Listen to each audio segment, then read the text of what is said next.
There's no pushing and shoving, lads. Let's just take it easy.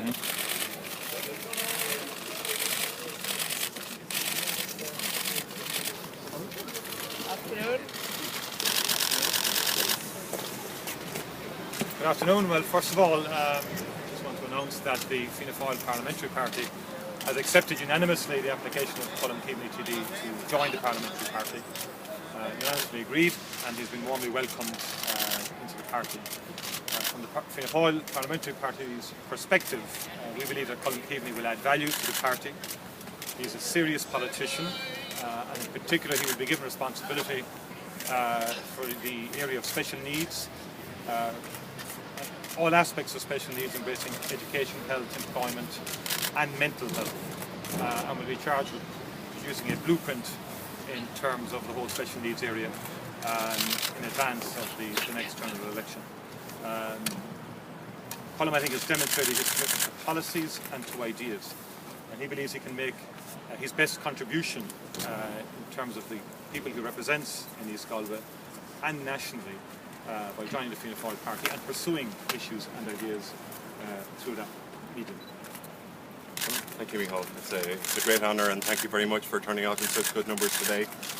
I've had my first parliamentary Fianna Fáil meeting, and I'm quite encouraged by the determination and the enthusiasm for the party in the context of policy, because it is policy that has attracted me to the Fianna Fáil Party.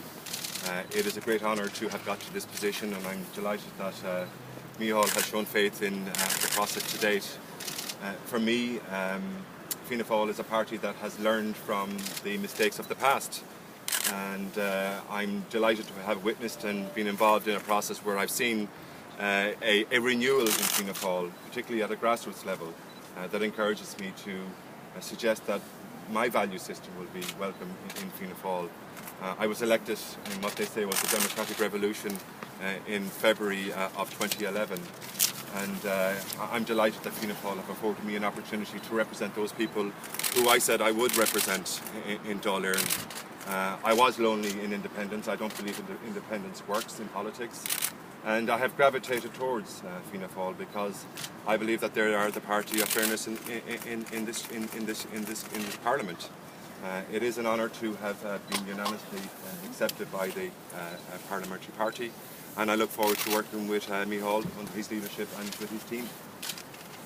Questions?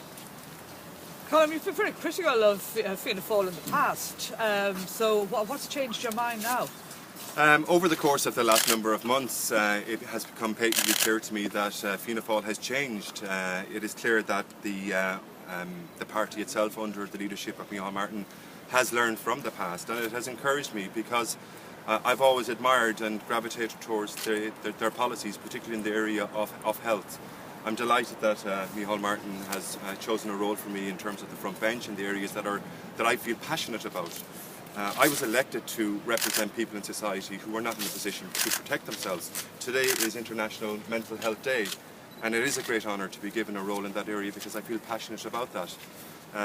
My own view is that mental health is the poor relation within health, and Fianna Fáil and the Parliamentary Party have an ambitious plan to try and ensure that those people have a strong, adequate voice in the Dáil. Colm, you quoted this morning. Rory Quinn, your Labour colleague, said what you're doing is desperate. Listen, I really don't want to get involved in negative politics. That's the remit of the Labour Party. For me today it's an honourable day for me and my family. I'm delighted that I've been treated like a family member and welcomed into a party that considers me as an asset, and what I have something to offer with respect to the policy areas that I feel passionate about. Colm, you quoted classics this morning. Just in relation to that comment by Rory Quinn, I would ask people to reflect on that. I think what that reveals really is a too dismissive attitude by the Labour hierarchy to people who disagree with them. And I think that we need a bit better than that from the likes of Minister Rabbit and Minister Quinn. I think that they're just too dismissive of anybody who criticises them or who stands up to them. And I've witnessed this in budgetary debates in the Dáil over the last 2.5 years, where former members of the Labour Party, Parliamentary Party, have been held up for special treatment by their former colleagues because they dared to do something differently. And I think, Colm Keaveney is a serious politician, serious about issues. People may disagree with him, but he's serious about the issues. And I think Pat Rabbit and Rory Quinn could have done a bit better than the kind of comments that they came up with this morning.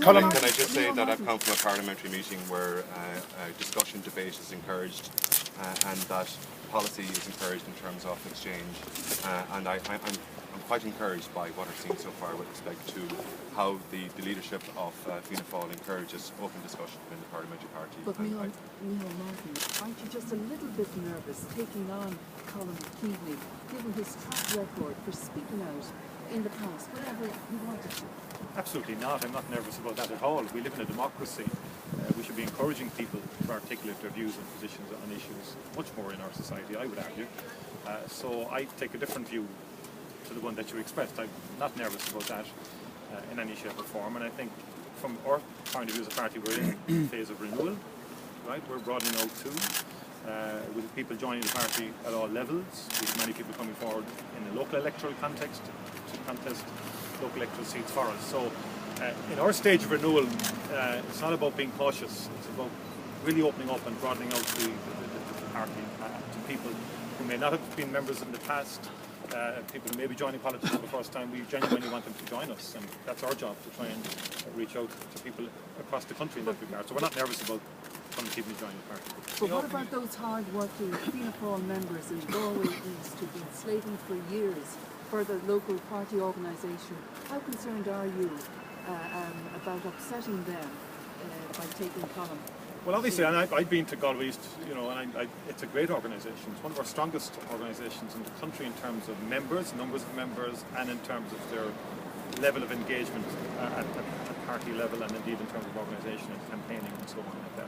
Their fundamental objective from the perspective of the party is to make it strong again, and make it stronger than it currently is, not just in East Galway but across the country. That is their fundamental motivation. Of course there'll be challenges, and I think Colm has dedicated himself to go and meet with the organisation over the coming months and weeks and engage locally, and that's part of the challenge of Colm's application, not just to the parliamentary party but to the broader membership of the party.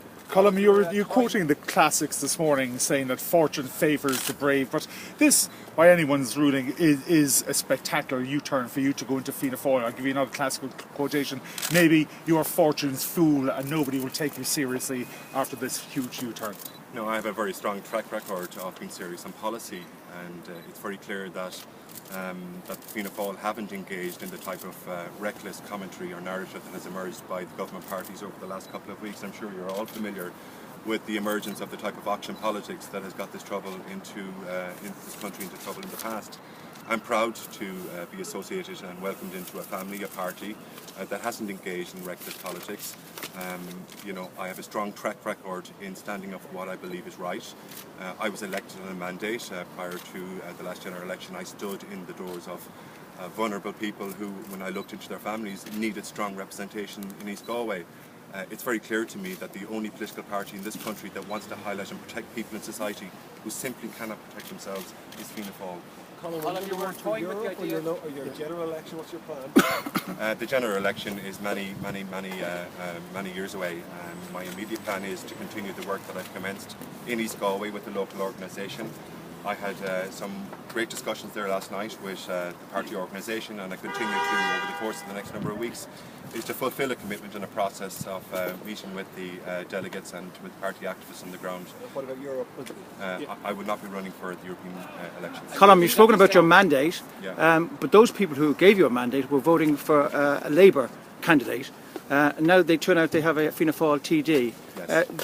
What do you say to them if some of them feel betrayed? I'd ask people to bear with me in demonstrating that I have made the right decision, like I've always made in the past. When I stood in front of the people of East Galway prior to the last general election, I stood on a commitment to protect child benefit. I stood to protect those people in society who wanted a strong, articulate, fair voice to navigate on their behalf in the Oireachtas. You know, some people might think that this move is controversial. This controversy of me moving to Fianna Fáil pales into insignificance relative to the broken promises that have been made by this government to the people of my constituency. I was elected by the people of my constituency to defend my constituency, and I'm very grateful to Fianna Fáil and Micheál Martin for giving me that opportunity to articulate that in the chamber. Colm Keaveney